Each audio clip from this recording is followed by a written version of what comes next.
Mon nom est Michel Novatin, je suis présentement le président de Shaza Hotels. Pour vous donner un petit aperçu de ma carrière, les dernières 10 années se sont passées à la tête de Kempinski Hotels. Avant ça, j'étais à la Société des Bains de Mer à Monte-Carlo comme le Managing Director, et avant ça, le président de la SEAT, qui était le groupe hôtelier et activités touristiques de Danone. Et naturellement, beaucoup d'années avant, dans l'hôtellerie en général, depuis ma tendre enfance.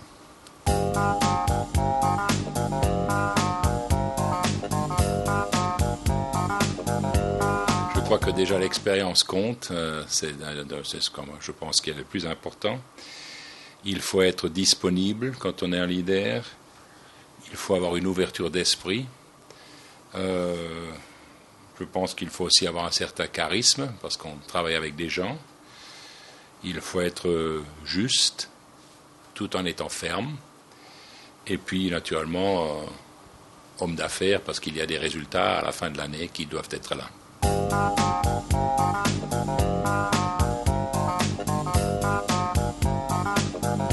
Je crois déjà qu'il faut être visionnaire. C'est une chose très importante pour un patron, parce qu'il faut bien prendre des risques, donc il va avoir une certaine vision.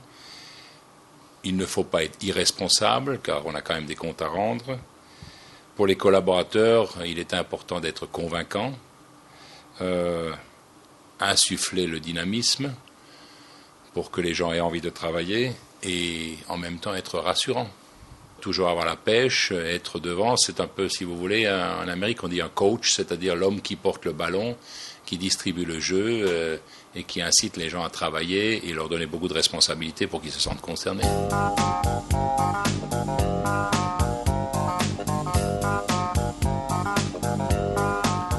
Ça, c'est toujours un travail très délicat. Je crois qu'il faut bien expliquer pourquoi les choses se font.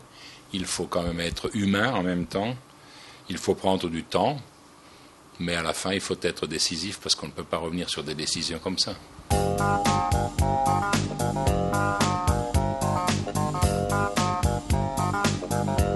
Essayez déjà de respecter les règles pour que la personne ait les moyens de se retourner. Souvent donner le temps à la personne éventuellement de retrouver du travail, l'aider dans tout ce qu'on peut pour que la personne puisse à nouveau se repositionner autre part, parce que c'est jamais facile de faire ce genre de choses, mais malheureusement c'est souvent nécessaire. Ça fait partie du travail d'un manager. Je me souviens très bien quand j'étais chez Kempinski, quand on était obligé de se séparer de quelqu'un, on essayait quand même de tenir compte du pays dans lequel il se trouve, de l'éducation des enfants s'ils sont à l'école, du rapatriement dans son pays. Donc on essaye d'être quand même aussi correct que possible, parce que ce sont des décisions qui ne sont jamais faciles.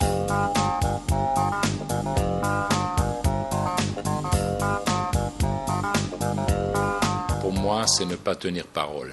Je crois que quand on dit quelque chose, il faut s'y tenir et essayer de tenir parole. C'est très important au niveau des cadres, mais également des employés. Il ne faut pas trop promettre non plus, il ne faut pas promettre des choses qu'on ne peut pas tenir.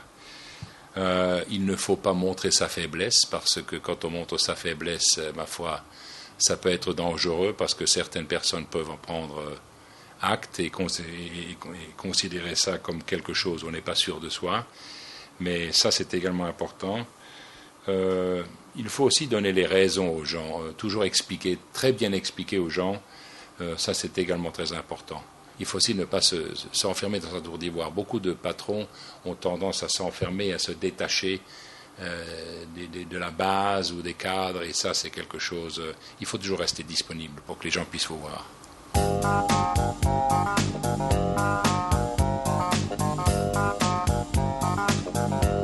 Vous savez, en ce moment c'est une bonne question, parce que dans la crise qu'on traverse, il faut rester serein, tenir le cap et rassurer les gens.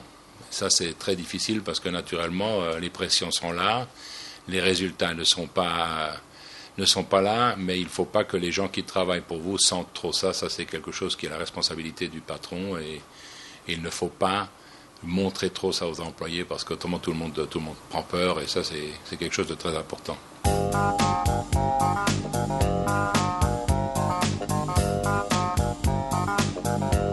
Je crois que la première des choses, c'est déjà de revoir le budget, parce que quand les budgets sont faits, ils sont en principe faits presque 6 mois avant la fin de l'année pour l'année d'après.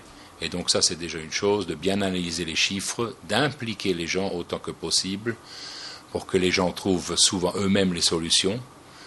Encore une fois, en expliquant très bien le problème, et souvent, ça c'est souvent quelque chose qui peut beaucoup aider. Mais dans des moments comme ça, il faut beaucoup impliquer les gens, parce que le patron n'a pas toujours la solution. Il y a les gens avec qui vous travaillez qui connaissent souvent mieux leur métier que vous, et donc il faut les impliquer. Et ensuite, si les gens vous donnent des idées, aussi expliquer pourquoi on peut le faire ou pourquoi on ne peut pas le faire.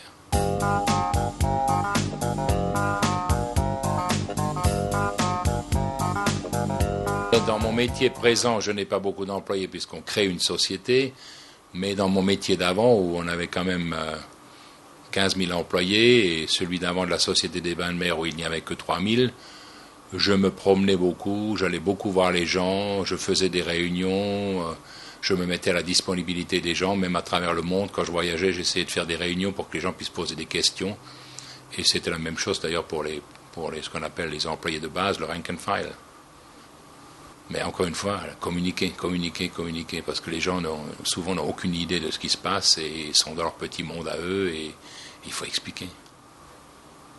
Je crois qu'aujourd'hui, on ne peut plus être patron et être distant des gens, parce que de toute façon, un bon leader ne peut pas réussir sans les cadres et sans les employés, mais eux non plus ne peuvent pas réussir s'ils n'ont pas un bon leader à tête. Donc il faut que la communication passe et que les messages soient très clairs, très très clairs.